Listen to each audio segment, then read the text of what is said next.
debatnya agak panas ya. Jadi yang pertama bilang, kamu nggak tahu kakek saya siapa ya. Terus yang kedua, emang siapa kakek kamu? Kakek saya lebih hebat. Nah, apa respon Rasulullah SAW? Rasulullah bersabda, innaka mri'un fika jahiliyah. Sesungguhnya di dirimu masih terdapat sifat jahiliyah. Sifat orang Arab sebelum Islam. Orang Arab sebelum Islam memang suka membanggakan nasab.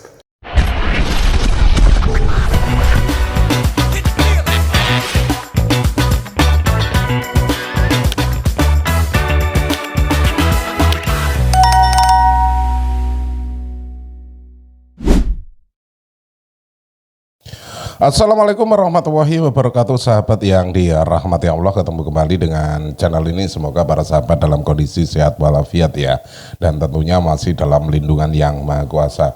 Satu cuplikan video barusan itu sangat menarik sekali, tetapi jangan sampai kita terfokus pada satu cuplikan, karena video cuplikan itu bukan serta-merta mewakili keseluruhan isi video. Nah, sahabat-sahabat, mari kita simak keseluruhannya biar kita tidak gagal paham dalam menanggapi sebuah video. Alangkah baiknya kita menonton atau menyimaknya dari awal sampai akhir ya. Dan seperti biasa, di akhir video nanti kita akan koreksi video ini. Dan siapa tahu ada sahabat yang lebih paham tentang video ini ya. Mari kita simak keseluruhannya. Tetapi sebelum lanjut, buat para sahabat yang belum subscribe channel ini, jangan lupa dukung channel ini dengan cara di like, di share, dan subscribe-nya, tombol loncengnya juga diaktifkan. Biar apa? Biar Anda tidak ketinggalan kabar info terbaru dari channel ini. Monggo disimak videonya. Ini dia, silahkan. Jadi kemarin itu lagi rame banget di sosial media tentang isu nasab dan Habib di Indonesia. Sebetulnya masih ada nggak sih Syekh keturunan dari Nabi Muhammad SAW hari ini? Bismillah, Allahumma salli wa sallim wa barik ala Sayyidina Muhammad wa ala ali Sayyidina Muhammad. Keluarga Nabi Muhammad SAW setelah Nabi Muhammad meninggal dunia, mereka pindah ke banyak tempat. Ada beberapa yang pindah ke Mesir, tempat saya. Ada beberapa yang pindah ke Yaman. Dan dari Yaman ada beberapa yang pindah ke Indonesia juga. Jadi sampai hari ini masih ada keturunan Nabi Muhammad SAW. Berarti di Indonesia juga masih ada ya? Insya Allah masih ada. Insya Allah masih ada. Betul. Nah, Syekh itu kan dari Mesir gitu ya. Kalau dari Mesir itu tandanya dia keturunan dari Nabi Muhammad itu seperti apa ya Syekh? Di Mesir ada peraturan ketat terkait hal ini ya. Jadi di Mesir ada yang namanya Niqabatul Ashraf. Ini sebuah lembaga yang diakui pemerintah Mesir. Lembaga tersebut tugasnya adalah memverifikasi siapa keturunan Nabi Muhammad dan siapa yang bukan keturunan Nabi Muhammad. Yang keturunan Nabi Muhammad dikasih karne atau dikasih seperti ID card gitu. Kalau punya ID card ini berarti 100% keturunan Nabi Muhammad, karena di Niqabatul Ashraf tersebut atau yang lebih terkenal dengan istilah niqabah ya, itu ada pakar ilmu nasab di sana. Jadi kalau ada orang yang mau cek nasabnya, mereka cek itu silsilahnya ke siapa sampai ratusan bahkan ribuan tahun yang lalu. Contoh misalnya, saya sendiri, saya tahu siapa kakek saya yang 1000 tahun yang lalu. Serius itu sih? Serius, saya tahu namanya, kerjanya apa, pindah dari mana, istrinya berapa, anaknya berapa. Saya tahu semuanya, semua informasi itu. Terus informasi itu kayak diwariskan gitu.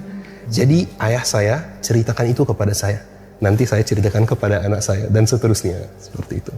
Iya, saya juga sering dengar ya, kayak di Mesir, Yaman, anak-anak kecil itu tahu tuh leluhurnya gitu ya. Betul sekali. Kalau menurut saya sendiri, apa sih manfaat ketika kita mengetahui leluhur kita gitu? Baik, itu sebenarnya ada dua manfaat gitu ya. Manfaat yang pertama, manfaat sosial, supaya tidak ada yang berani mengaku keturunan A padahal dia bukan keturunan A. Makanya muncul pentingnya yang namanya pakar ilmu nasab, supaya kalau ada yang mengaku dari suatu keturunan, langsung dipanggil pakarnya. Ini benar nggak dari keturunan A? Gitu. Ini manfaat yang pertama. Manfaat yang kedua lebih ke tradisi, ya. Jadi kan setiap tempat itu ada tradisinya ya. Budaya ya. Budayanya betul.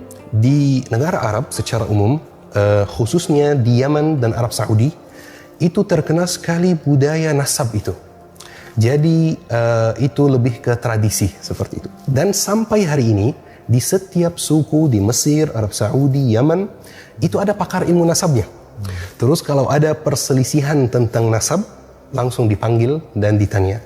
Pakar ilmu nasab itu lebih keren lagi. Tahu nasab semua sukunya sampai Nabi Ibrahim. Ya, jadi jauh sekali gitu. Jadi memang sudah ada ya. Betul. Terorganisir gitu ya. Sangat-sangat terorganisir. Tapi Syekh, kita boleh nggak dalam agama meragukan nasab seseorang? Masya Allah, ini pertanyaan yang bagus sekali. Dalam agama, meragukan nasab seseorang itu boleh dalam satu kondisi saja. Diragukan oleh hakim. Selain itu, kita tidak diperbolehkan untuk meragukan nasab seseorang. Rasulullah SAW bersabda, "Man idda'a ila ghairi abihi wa huwa ya'lamu annahu ghairu abihi fal jannatu 'alaihi haram." Barang siapa yang mengaku ke selain ayahnya dan dia tahu bahwa dia bukan ayahnya, ancamannya apa? Ancamannya diharamkan surga baginya. Jadi Rasulullah membuat batasan. Tidak boleh mengaku ke selain ayah kita dan di waktu yang sama tidak boleh meragukan nasab orang lain. Bahkan ada satu hadis lain dari Rasulullah SAW bahwa di akhir zaman bakal muncul dua peristiwa yang merupakan kekufuran. Peristiwa yang pertama, orang yang teriak-teriak depan kuburan karena sedih ada yang meninggal dunia. Itu peristiwa yang pertama. Peristiwa yang kedua, saling meragukan nasab. Kata Nabi Muhammad SAW. Jadi memang Nabi Muhammad SAW sudah kasih kita kabar bahwa di akhir zaman bakal muncul peristiwa-peristiwa seperti itu, saling meragukan nasab. Berarti kita tidak boleh meragukan nasab seseorang ya? Betul sekali, tidak boleh meragukan nasab seseorang, sebagaimana tidak boleh ada orang yang mengaku kepada selain ayahnya atau kakeknya. Jadi dua-duanya tidak boleh gitu. Meragukan nasab seseorang tanpa adanya perintah dari hakim itu tidak diperbolehkan. Kenapa? Karena kalau kita buka pintu tersebut, nanti bakal ada kekacauan yang luar biasa ya. Nanti tiba-tiba ada orang yang ketuk pintu saya, Anda bukan Anda bukan anak kandung dari ayah yang ada di akta kelahiran itu. Nanti nggak ada aturannya lagi gitu. Seperti itu. Makanya yang diperbolehkan meragukan nasab adalah hakim dengan dengan syarat-syarat tertentu seperti itu. Karena itu termasuk caci maki juga ya? Betul sekali, betul sekali. Ini caci maki dari banyak segi gitu ya. Yani kalau ada orang yang kita tuduh nasabnya tidak tersambung pada kakeknya, itu kayak secara tidak langsung kita menuduh kakeknya atau ibu-ibunya itu dengan tuduhan yang keji gitu, dengan tuduhan yang kurang bagus gitu, seperti itu. Tapi bagaimana sih ketika misalnya ada seorang yang memasukkan nasabnya gitu? Karena kita juga sering dengar di berita gitu ya. Betul. Ada tentang Habib-Habib palsu nih, seperti di berita berikutnya. Betul. Nah ini sih, misalnya kasus pemalsuan sertifikat keturunan Habib gitu ya. Betul. Nah, kalau seperti itu bagaimana sikap kita gitu sih? Baik, saya mau kasih satu contoh. Ya. Pernah nggak ada orang yang memalsukan akta kelahirannya? Pernah pasti pernah ya. Itu tidak berarti semua akta kelahiran yang ada di Dukcapil palsu semua. Betul kan? Sama seperti itu juga. Kalau ada orang yang mau terhormat atau mau menjadi orang terhormat di komunitasnya, jadi dia memalsukan nasabnya dan dia mengaku keturunan Nabi Muhammad SAW, maka dia harus ditindak. Harus ditindak. Tapi ditindak oleh siapa? Ini yang penting. Ditindak oleh pihak yang berwenang. Dalam kondisi ini pihak yang berwenang itu satu, yaitu niqabah atau yang setara dengan niqabah di Indonesia, yang namanya Rabithah Alawiyah. Karena Rabithah Alawiyah itu yang bertanggung jawab atas nasab atau keturunan Rasulullah di Indonesia, maka mereka yang harus menindak dia yang memalsukan nasab seperti itu. Oke. Ada nggak sih ayat gitu ya yang memang mengajarkan kita untuk mencintai keluarga dan keturunan dari Nabi Muhammad? Sebenarnya ada yang lebih kuat lagi, ya. Kita kalau salat terus pas tasyahud, Allahumma salli ala Muhammad wa ala ali Muhammad. Seperti itu. Jadi kita setiap hari ketika kita salat, ketika kita tasyahud, kita bersalawat kepada Nabi Muhammad dan keluarganya dan ahlul baitnya. Tetapi ada satu hal penting sekali yang saya mau sampaikan. Kita mencintai keluarga Nabi Muhammad karena Nabi Muhammad. Tapi itu tidak berarti bahwa ada orang yang terhindar dari dosa. Ini penting sekali ya. Kita mencintai keluarga Nabi Muhammad, tapi tidak berarti bahwa semua Habib itu terhindar dari dosa misalnya. Bahwa Habib itu terhindar dari dosa. Bahwa Habib itu tidak mungkin salah. Gitu. Enggak. Habib itu orang biasa. Kita mencintai karena kakeknya. Ya. Tapi masih manusia seperti itu. Jadi tidak perlu kita berlebihan mencintai, tidak perlu kita berlebihan membenci. Nah, seperti itu. Jadi sewajarnya saja gitu. Betul, sewajarnya. Jadi Ali bin Abi Thalib pernah berkata, "Ahbib habibaka haunan ma asa an yakuna hasimuka yawman ma." Jadi cintalah orang yang kamu cintai seperlunya. Bisa jadi dia menjadi musuhmu suatu hari. Dan bencilah orang yang kamu benci seperlunya. Bisa jadi dia menjadi kekasihmu suatu hari. Seperti itu. Tapi kadang kita juga misalnya menemukan sebuah kondisi kayak gini sih. Ada keturunan dari Nabi Muhammad yang justru mengajarkan hal-hal di luar Al-Quran dan hadis gitu. Yang gak sesuai tuntunannya. Nah, cara kita bersikap tuh seperti apa sih?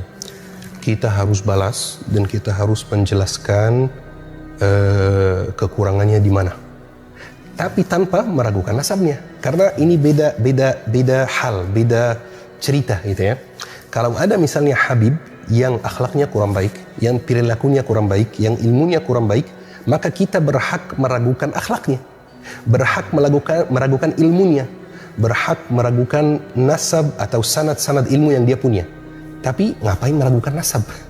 Emang keturunan Nabi Muhammad itu baik semua? Enggak. Abu Jahal, Abu Lahab itu keluarga Nabi Muhammad juga. Terus banyak yang kita lihat kadang-kadang, bukan banyak, tapi ada yang kita lihat Habib yang mungkin perilakunya tidak mencontohkan akhlak Nabi Muhammad SAW. Ya, kritik akhlaknya, kritik ilmunya, tapi gak usah kritik nasabnya. Itu beda cerita gitu. Berarti kalau mengkritik Habib tuh boleh gitu? Sangat boleh, sangat boleh. Sangat-sangat boleh. Siapapun bisa dikritik. Siapapun bisa dikritik. Asal kita punya ilmu yang cukup untuk mengkritiknya. Jadi misalnya, saya kasih contoh. Saya kan, kalau saya sendiri, latar belakang saya itu ilmu fiqih, ya. Jadi kalau saya melihat ada satu orang yang membahas ilmu fiqih tapi agak menyimpang gitu, maka saya dengan latar belakang saya yang ilmu fiqih itu saya berhak mengkritik dia. Tapi kalau ada orang yang tidak mengetahui ilmu fiqih, maka dia tidak bisa mengkritik karena tidak bisa menjelaskan dengan ilmiah gitu kekurangannya di mana, seperti itu. Kalau soal akhlak ya bisa saja semua orang kritik ya. Jadi kalau soal boleh dikritik, sangat boleh dikritik. Ya nggak ada yang terhindar dari dosa, gak ada manusia yang tidak bersalah, semua bisa jatuh dalam kesalahan. Soalnya saya pernah nemu gitu ya, komen netizen gitu ya, saya. Wah, nanti kalau misalnya kita mengkritik keturunan dari Nabi Muhammad, kita kena dosa gitu. Oh, enggak ada seperti itu. Itu tidak ada tuntunannya dalam agama sama sekali. Bahkan Rasulullah SAW pernah bersabda dan pernah menyampaikan kepada anaknya Fatimah, anak kesayangan Rasulullah SAW. Ya Fatimah, selini ma syi'ti lan ughni anki minallahi syai'an.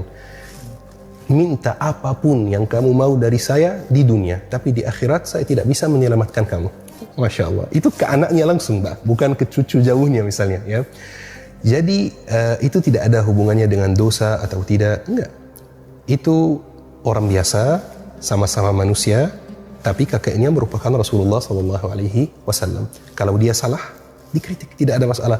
Kalau dia melakukan kesalahan dari segi hukum, dihukum, tidak ada masalah, seperti itu. Ada nggak sih tugas khusus nih bagi mereka yang memang keturunan dari Nabi Muhammad SAW? Dalam agama tidak ada tugas khusus yang diberikan kepada keturunan Nabi Muhammad SAW. Jadi kesimpulannya, dalam Islam tidak ada yang namanya kasta. Dalam Islam tidak ada yang namanya ada orang lebih baik dari orang lain karena keturunannya. Itu tidak ada sama sekali dalam Islam. Rasulullah sallallahu alaihi wasallam bersabda, "La farqa li 'arabiyyin 'ala a'jamiyyin illa bittaqwa." Tidak ada perbedaan antara orang Arab dan orang non-Arab kecuali dengan takwa. Jadi tolok ukurnya itu adalah takwa. Nasab ya bisa bikin kita di dunia misalnya dihormati orang, itu bisa, kenyataannya seperti itu. Tapi di akhirat hanya takwa. Jadi sebenarnya tidak ada tugas khusus untuk keturunan Nabi Muhammad sallallahu alaihi wasallam. Kecuali kalau memang orangnya berilmu, maka tugasnya menyampaikan ilmu. Sebagaimana orang lain kalau berilmu tugasnya menyampaikan ilmu juga.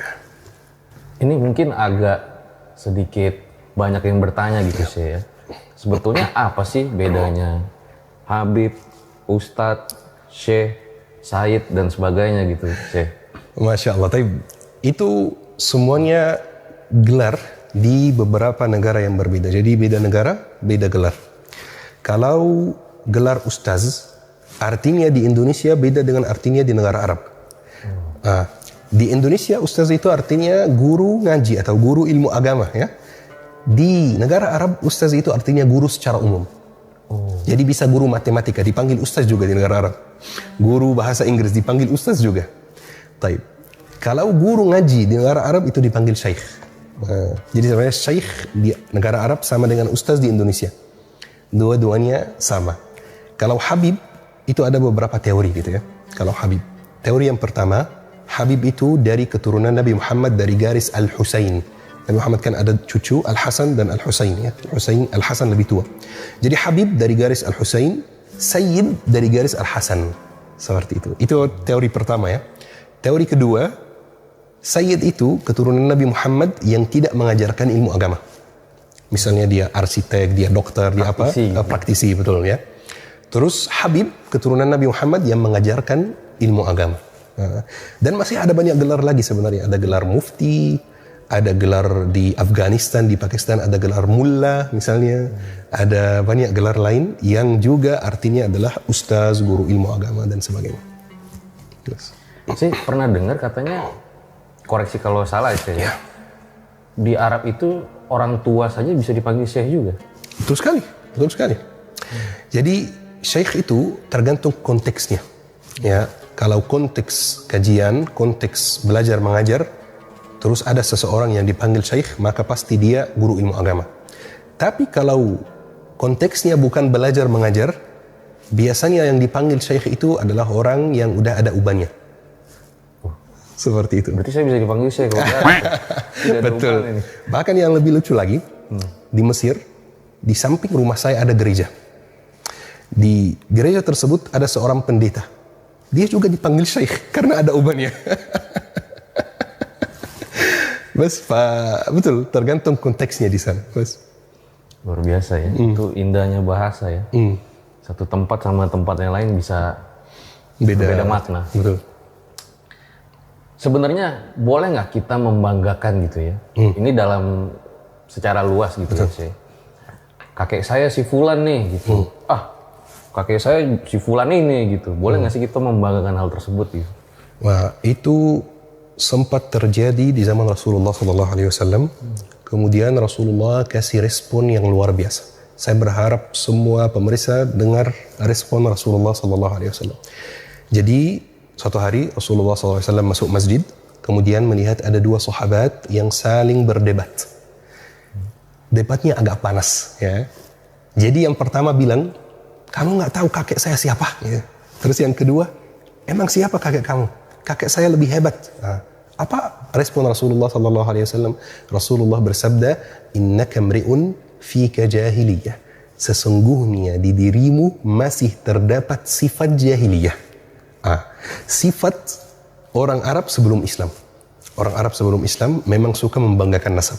Ya, Rasulullah datang untuk menghapus tradisi buruk ini, saling membanggakan nasab. Enggak. Tapi di waktu yang sama itu tidak berarti menutupi nasab, ya, seperti itu.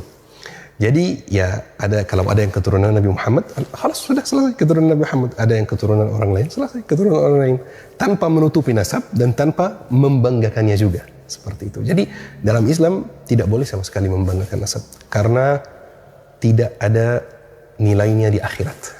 Itu. Ya ini kita balik lagi nih saya ya ke keturunan dari Nabi Muhammad. Apakah nanti Imam Mahdi itu memiliki garis keturunan dari Nabi Muhammad SAW? Betul sekali. Ini ada hadisnya. Rasulullah SAW pernah menyampaikan hadisnya bahwa Imam Mahdi akan keluar dari garis keturunan Nabi Muhammad SAW dan kemungkinan besar dari garis keturunan Al-Hasan. Bahkan Ali bin Abi Thalib pernah pegang kepala Al-Hasan, anaknya, kemudian mengatakan, "Inna hadza ibni sayyid." Anak saya ini adalah pemimpin dan akan keluar dari keturunannya orang yang menyatukan umat Islam lagi. Seperti itu. Jadi memang itu ada hadis dan hadis sahih bahwa Imam Mahdi akan dari garis atau akan keluar dari garis keturunan Nabi Muhammad SAW. Jadi bisa dibilang ya mau tidak mau akan terus dijaga sampai akhir zaman nanti. Itu pasti keturunan Nabi Muhammad bakal ada sampai akhir zaman karena Al-Mahdi akan keluar di akhir zaman. Ya. Jadi yang pasti keturunan Nabi Muhammad bakal ada sampai zaman Al-Mahdi. Seperti itu. Dan yang bertanggung jawab menjaga keturunan Nabi Muhammad adalah lembaga-lembaga yang saya sebutkan tadi. Misalnya di Mesir, Niqabatul Ashraf itu. Mereka menjaga. Kenapa? Supaya nanti diketahui. Gimana kalau misalnya 10 tahun ke depan, 20 tahun ke depan, ada orang yang mengaku Al-Mahdi. Dicek nasabnya. Ini keturunan Nabi Muhammad. Itu salah satu fungsinya. Betul. Kalau memang dia bukan keturunan Nabi Muhammad, berarti pasti 100% dia bukan Al-Mahdi. Kalau keturunan Nabi Muhammad, boleh kita bahas lebih lanjut. Ini benar Al-Mahdi atau tidak. Seperti itu.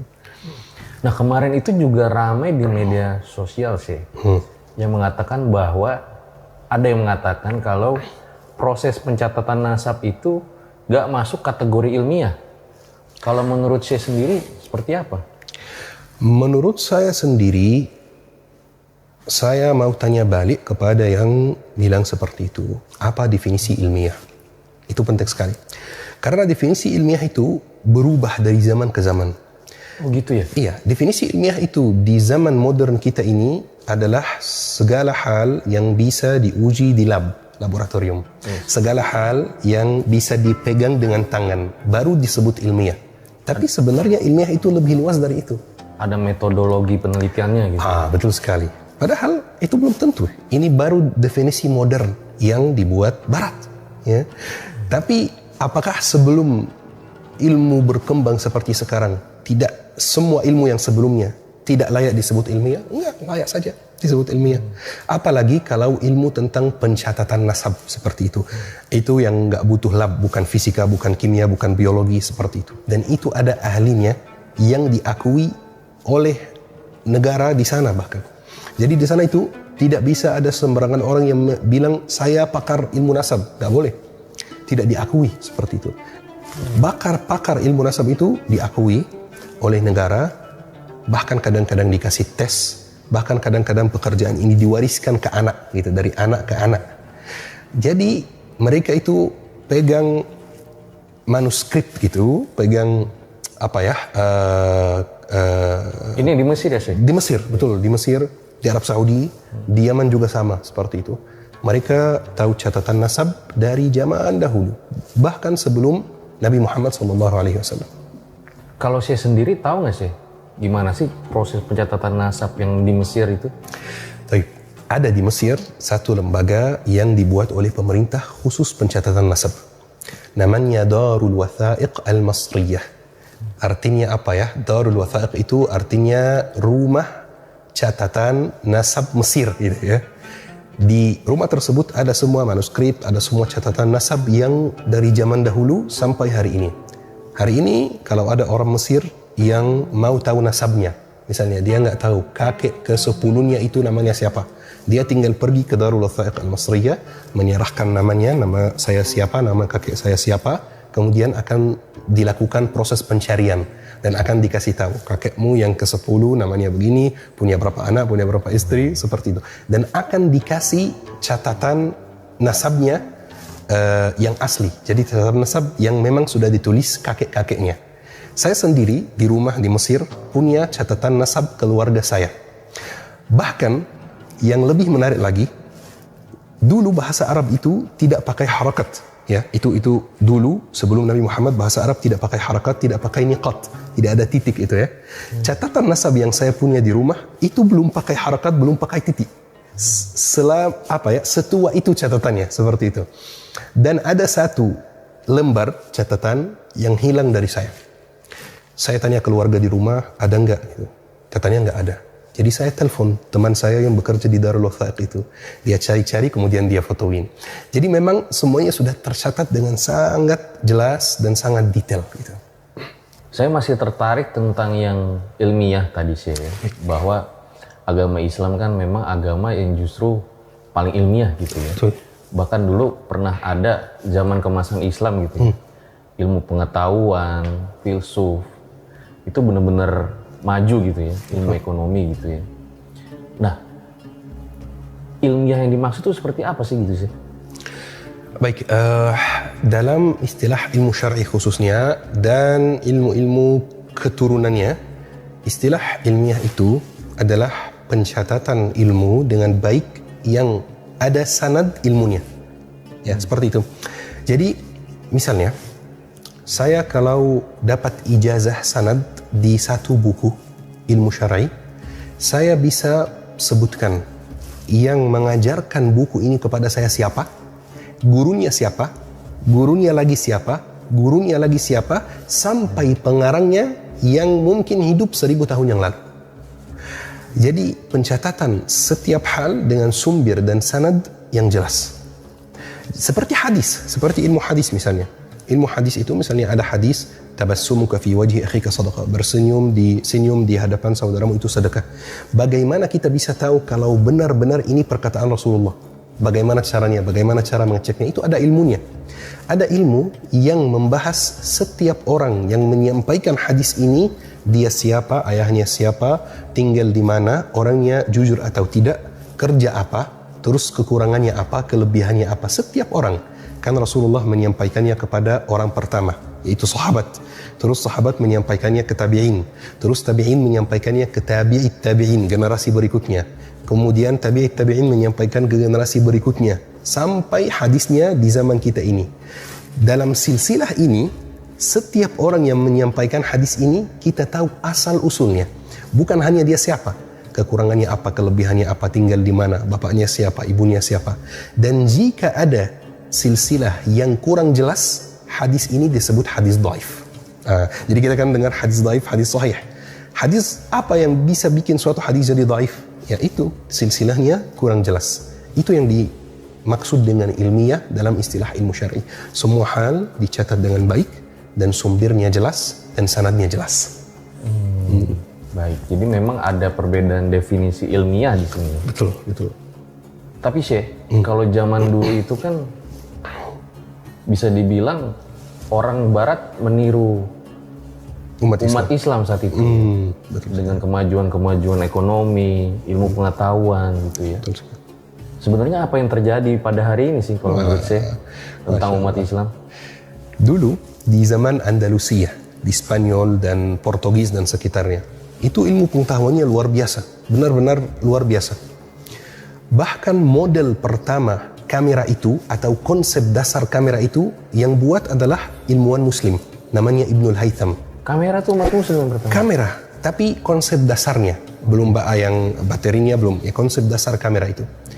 Saking ilmu pengetahuan Islam di masa Andalusia itu luar biasa, orang Eropa pergi kuliah di negara Islam. Kalau mereka balik ke negaranya dan mau terlihat keren di antara teman-temannya, mereka campur bahasanya dengan bahasa Arab. Seperti itu. Sama seperti di zaman kita ini, kadang-kadang ada yang campur bahasanya dengan bahasa lain gitu ya. Itu menunjukkan kalau dia pernah belajar bahasa seperti dulu sebaliknya ya. Tapi sayangnya kita mundur, tidak jaya lagi karena satu hal. Kita terpecah belah. Tidak lagi kita bisa menerima perbedaan. Kita sibuk mengurus perbedaan di antara umat kita, di antara satu umat, di antara satu agama, dan kita membiarkan musuh kita menghancurkan negeri-negeri kita. Itu alasannya.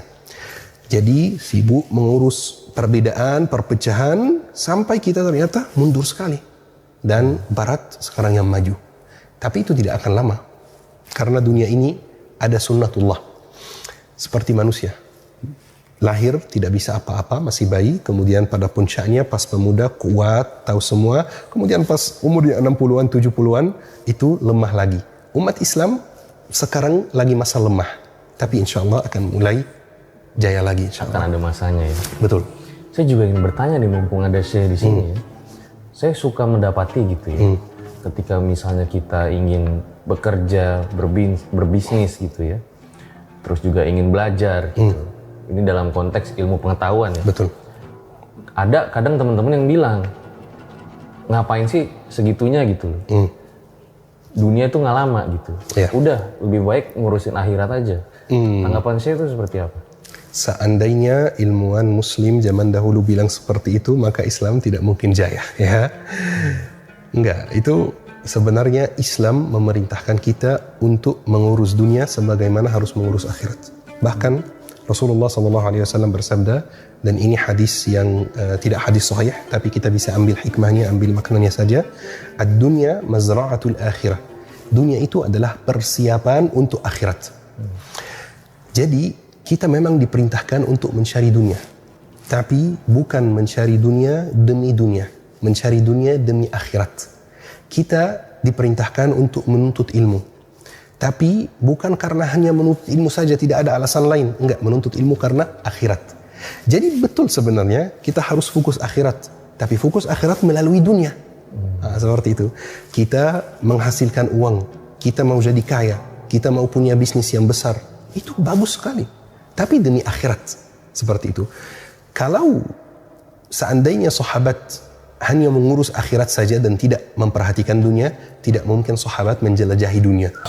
Oke sahabat, barusan kita sudah simak keseluruhan isi videonya ya. Semoga kita bisa mengambil ikhtibar atau mengambil sedikit ilmu dari apa yang sudah kita lihat ataupun sudah kita simak, kita saksikan bersama barusan ya. Dan sekali lagi ya, ketika kita ditekankan ya, ketika kita mendengarkan atau melihat sesuatu, kita jangan mencari ataupun istilahnya melihat sosok ya, siapa yang berbicara, tetapi dengarkan apa yang dibicarakan. Ketika kita mendengarkan siapa yang berbicara, bukan apa yang didengar, apa yang dibicarakan, itu akan terjadi kerancauan ya. Karena apa? Ketika melihat sosok, kita akan takjub. Kita akan terkesima, dan apabila kita sudah terkesima, segala sesuatu yang keluar atau segala ucapannya itu akan dianggap sebagai pembenaran. Walaupun ada sekali-sekala ada kesalahan-kesalahan yang disampaikan, tetapi karena kita sudah melihat sosoknya, sudah mengaguminya, sudah tahlik fanatik. Nah, apapun yang keluar, apapun yang diucapkan, walaupun itu kesalahan, akan dibiarkan dan dianggap sebuah kebenaran. Berbeda ketika kita melihat ataupun mendengarkan isi apa yang dibicarakan. Nah, disinilah sebaik-baiknya sahabat ya, yang harus mendengarkan apa yang dibicarakan.